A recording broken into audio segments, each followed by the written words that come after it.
എൻ്റെ 70ാമത്തെ പിറന്നാളിൻ്റെ ഈ ഒരു ദിവസം ക്ഷണം സ്വീകരിച്ചെത്തിയ എല്ലാവർക്കും ആദ്യം ഞാൻ നന്ദി രേഖപ്പെടുത്തുകയാണ്.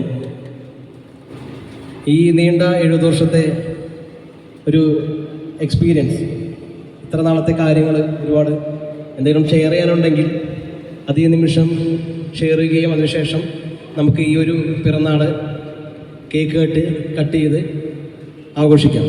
ഞാൻ എല്ലാവരും കേൾക്കണ്ടല്ലേ? ഇങ്ങനൊരു ബർത്ത്ഡേ പരിപാടി നടത്താനുള്ള സാഹചര്യം ശരിക്കും പറഞ്ഞു കഴിഞ്ഞാൽ എനിക്കൊരു തോന്നൽ, ഞാൻ മരണത്തോട് അടുത്തുകൊണ്ടിരിക്കും. അപ്പൊ അതിൻ്റെ ഇതിൽ ഞാൻ ഇത് നടത്താൻ തീരുമാനിച്ചു.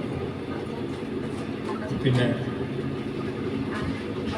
ആദ്യമേ എനിക്ക് ജന്മം നൽകിയ അച്ഛനും അമ്മയ്ക്കും അനുസ്മരണം, കൂടാതെ എൻ്റെ ഈ ക്ഷണം സ്വീകരിച്ചെത്തിയിട്ടുള്ള എല്ലാവർക്കും നന്ദി. ഞാൻ ഏതാണ്ട് കിട്ടുകയാണ് 2007 മുതൽ